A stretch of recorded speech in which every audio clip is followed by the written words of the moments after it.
Marvin Harrison Jr., I talked about this briefly as I was tap dancing until we got your microphone I can hear you a little bit. working and allowing me to hear it.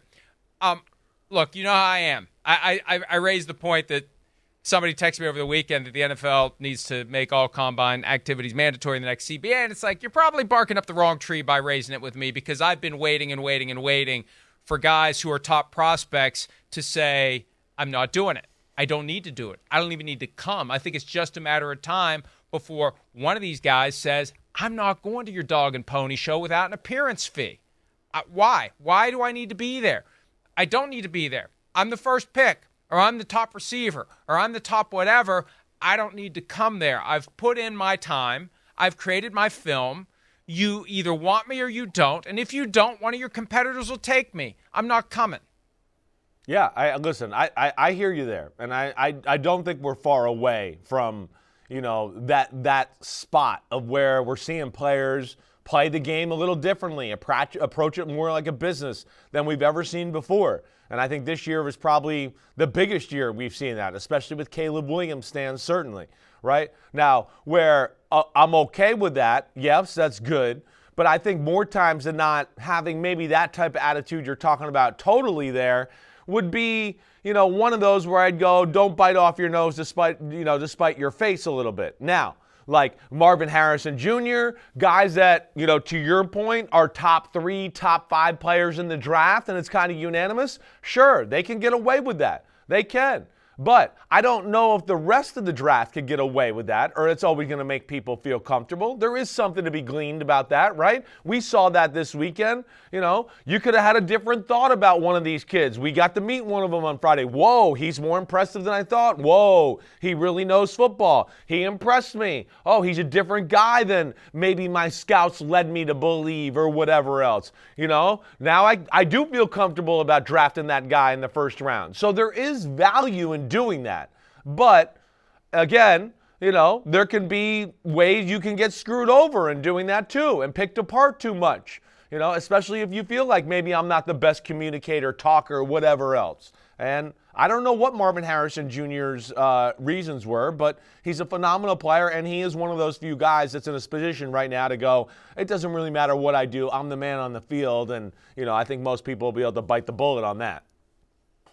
You can find at ProFootballTalk.com the story I wrote yesterday trying to make sense of why Marvin Harrison chose not to speak to reporters. We talked about it on Friday. Look, first of all, some of the questions that are being asked by the reporters who are credentialed for this thing are they're getting silly self-edit and the F word. Right. Stupid. They're taking stupid. Right. Stupid. Yeah. They're getting into the, we hear the scouts used to do this, so now we're going to do this and ask these crazy questions, which, I mean, again, some of them make me chuckle. But, others are, a waste of time. It's like Super Bowl opening night where the whole world comes in with the sole purpose of the reporters trying to outdo each other, asking the craziest, most off-the-wall question. Like, this isn't the time for that. The Combine isn't the time for that kind of crap. Now, look, I get off my lawn while you're at it, but I just think that if you expect these guys to participate, don't start asking them a bunch of stupid shit, okay? Sorry, Glasgow, but don't do that. Or I'll tell all of them. I'll call them all up and say, don't go speak to the media except us. Come see us. We won't ask you stupid questions, at least not intentionally. So the other explanation would be he's Marvin Harrison's son.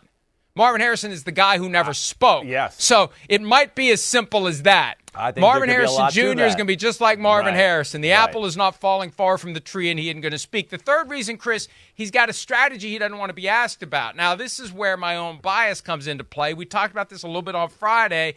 The idea that he's thinking about making a power play, thinking about maybe telling one or two teams out there, thinking about drafting him, don't waste your time. I'm still trying to get the answer to the question. If a guy doesn't hire an agent and he doesn't like where he's drafted, can he go back to college if he's still got eligibility? Any effort by the NCAA to tell him no is yet another antitrust violation potentially. We're learning one lawsuit at a time that everything the NCAA tries to tell these guys is an antitrust violation. Maybe one of these guys who doesn't have an agent can go back. Maybe a guy who does have an agent can go back if you still have years left of eligibility. And I just wonder what he might be thinking. And one way to keep everyone guessing and to keep it all private, Chris, is to not talk to the media. Yeah, listen, I hear you there. I hear you. I still think it's a little bit, I don't think that's the reason, I guess is what I'm saying. I understand your point. I've seen what you've written on the website and all that. I get that. Again, and are we getting towards like that point where I think that could happen here sometime in the near future? Absolutely, like you just talked about, right? But I don't get the feeling this is part of the Marvin Harrison Jr. plan or anything like that, right? I know enough people around football. I haven't been led to believe that there's something lurking in the shadows here with the Marvin Harrison Jr. conversation. I think you kind of hit the nail on the head right off the bat. This is a guy that's just, I think, probably quiet and understated. I never heard him say much or do much at Ohio State. I feel like I've only heard him talk maybe one time, right? So maybe he's just not comfortable in those type of settings. He's one of those guys like his dad. That's kind of no nonsense. Let's just play football. I'll talk to you every now and then, and let's just keep it, like that. That's what it feels like, right? So I don't feel like there's a power play here. I think you're doing your due diligence by asking the league about their stance on that. And if you get drafted and you got no agent, I'm interested to know that. But yeah, I don't think that's what's going on here. I don't. And especially when you get back to the business aspect of it, like you talked about, Mike, too. This guy's a star player, right?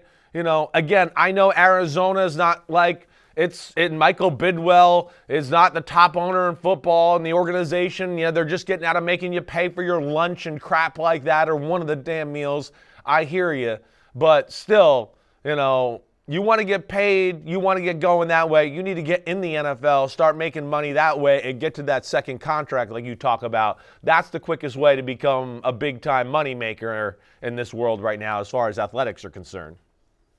We've seen time and again, though, with quarterbacks particularly, where you start your career really can have a major impact on what kind of a career you're going to have. For a receiver, look, who the quarterback is, what the organization is, how stable the coaching staff is, how stable the quarterback position is, what kind of a relationship you're going to have with the guys in the locker room. Everything about it is relevant. And when you have leverage like Marvin Harrison Jr. has, the key to watch, Chris, is this. Yeah. If there start to be reports that he's saying no to either requests for private workouts or, and this is more importantly, invitations to visit a team. That's the most important. Because you don't work out when you go there. Right. If they want to bring you in to see their facility and walk around their stadium and wine you and dine you and you say no, that's a sign.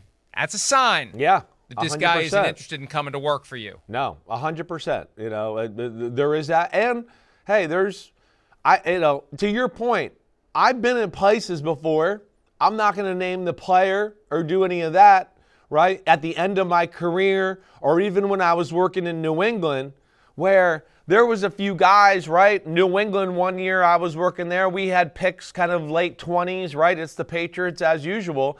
But we had a guy in there that was like a top 12 pick, right? And he moaned and complained the whole day about being there. I mean, I'm never going to be on the board when you guys pick. And he was sitting in his chair and complaining and doing it. And this is a good football player, like a good football player. But, to your point, yeah, he probably looks back at that now and goes, why the hell did I even waste my time doing that, right? I think you're fed by the agent and just the way it's all made. Well, you never know. They could trade up. They could do stuff like that. So, hey, there's a lot of things at play here. You're saying it right. It's big business. I don't know what Marvin Harrison Jr. is up to, but we know he's awesome and widely viewed as one of the three best players in the draft. I mean, it's Caleb Williams, and then most people's rankings have him number 2 overall player. I don't know if I do that. I haven't studied him enough because Jaden Daniels is really damn good, but damn, he's definitely going in the top 5 from what it sounds like. Kids, here's one of the things I've learned in my 58 years and 9 months. If you really don't want to do something, it's better to not do it at all than to do it half-assed, unless it's something you are duty-bound to do. If you're duty-bound to do it, and we all know those things we just have to do, even if we don't want to do them, certain family things that just have to be done, you shut up and do them. If it's optional and you don't want to do it, you're better off not doing it. Hi, it's Mike Florio. Thanks for watching PFT on YouTube. Hit subscribe for the latest news and analysis from Pro Football Talk.